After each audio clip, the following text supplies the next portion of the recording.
La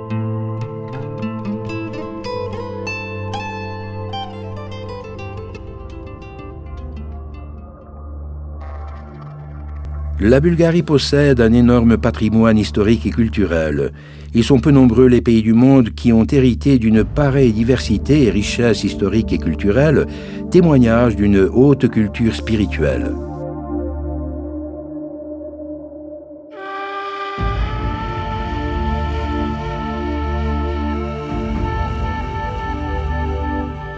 Veliko Tirnovo, la capitale médiévale de la Bulgarie, un des lieux sacro-saints et un des témoignages les plus imposants de la puissance et de la gloire ancienne de la nation.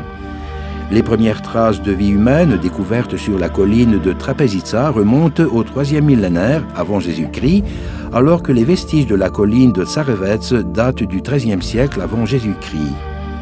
Aujourd'hui, dans la région de l'ancienne capitale médiévale de la Bulgarie, il existe 12 monastères en plein fonctionnement qui attirent de nombreux visiteurs.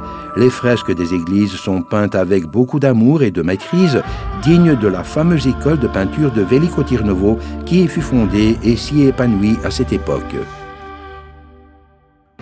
À 20 km au sud de la ville de Roussé, sur le Danube, se trouvent des églises rupestres, des chapelles et des cellules qui sont classées monuments de la culture sous l'égide de l'UNESCO. Par leurs fresques bien conservées, les églises rupestres d'Ivanovo témoignent du beau style de la peinture orthodoxe du XIVe siècle.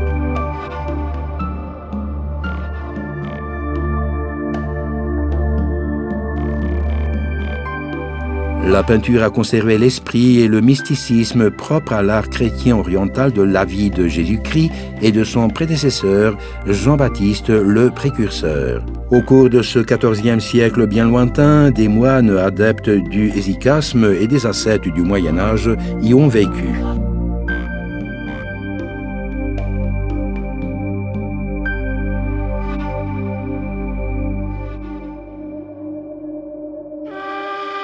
Aménagé en plein air, le musée architectural et ethnographique Etara est le plus grand musée ethnographique dans les Balkans. Il conserve la culture authentique de la Renaissance non seulement de la Bulgarie, mais aussi de toute la péninsule balkanique. Dans le mode de vie bulgare, ce sont les métiers d'art familiaux qui ont les racines les plus profondes. La couture, le tricot, le tissage et le travail des peaux et fourrures pour les femmes.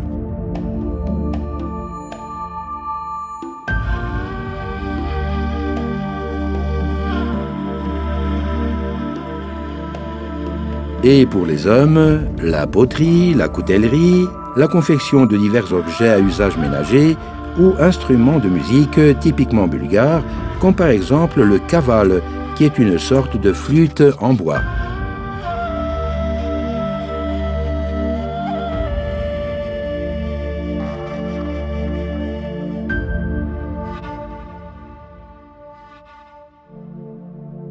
Le musée possède aussi l'unique collection de Bulgarie d'équipements hydrauliques. Certains d'entre eux ont été construits à cet endroit précis déjà à la fin du XVIIIe siècle, comme par exemple le vieux moulin appelé Karadjaïka ou la filature hydraulique.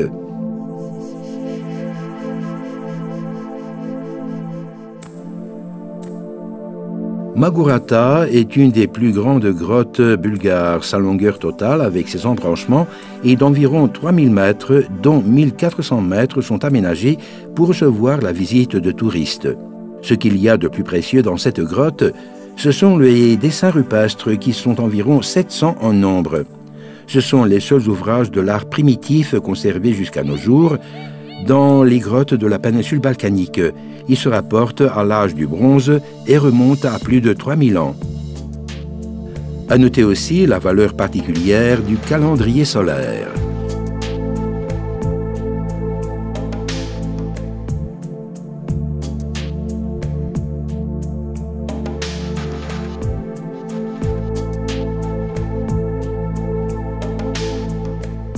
En Bulgarie, les découvertes archéologiques uniques se poursuivent aujourd'hui aussi. Des traces de la riche civilisation des Thraces existent à bien des endroits dans le pays. On a mis au jour dernièrement les vestiges de villes thraces, des nécropoles et des tombeaux monumentaux comme ceux de Kazanlak de Sveshtari ou encore celui de la grande poilue, Kolyamata Kosmatka. Ce dernier est lié au nom du grand roi thrace Seut III. Les découvertes qui ont été faites tout récemment sont uniques en leur genre. Parmi les objets uniques, il y a un masque d'or âgé de 2400 ans, une statuette de bronze romaine du chantre thrace Orphée, datant de la fin du 1er et du début du 2e siècle après Jésus-Christ. Perpéricon est une des villes rupestres les plus anciennes découvertes jusqu'ici dans le monde. On estime qu'elle est la plus ancienne. Les fouilles archéologiques indiquent que les signes de vie humaine sur la colline rocheuse de Perpéricon remontent au 5e, 4e millénaire avant Jésus-Christ. Ce fut à la fin de cette époque que vint le vrai épanouissement de Perpéricon. Ce lieu de culte devient une grande ville antique. Certains auteurs, dont l'écrivain romain Suetonios, indiquent que de grandes prophéties d'importance mondiale ont été faites dans ce lieu de culte. C'est là qu'Alexandre le Grand a appris la nouvelle qu'il allait conquérir le monde. Et c'est encore là que, des années plus tard, Octavien Auguste sut que son fils allait fonder plus tard l'Empire romain.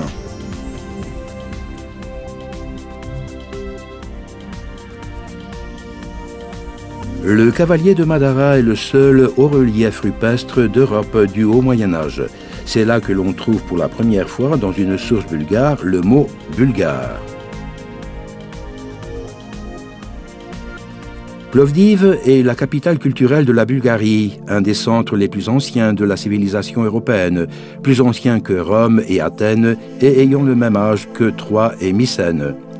Dans le vieux Plovdiv, les monuments architecturaux de l'époque de la Renaissance bulgare sont les plus nombreux.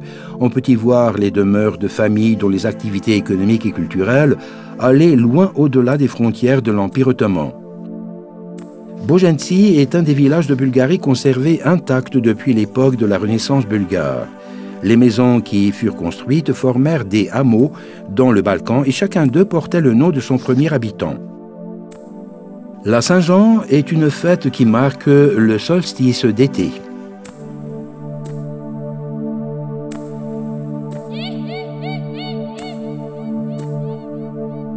Les monastères bulgares sont parmi les plus importants centres culturels et spirituels du pays.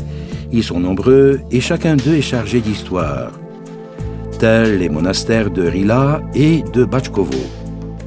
Fondé au début du Xe siècle par l'ermite Ivan Rilski, canonisé plus tard, le monastère de Rila est le plus grand monastère de Bulgarie ouvert aujourd'hui aussi.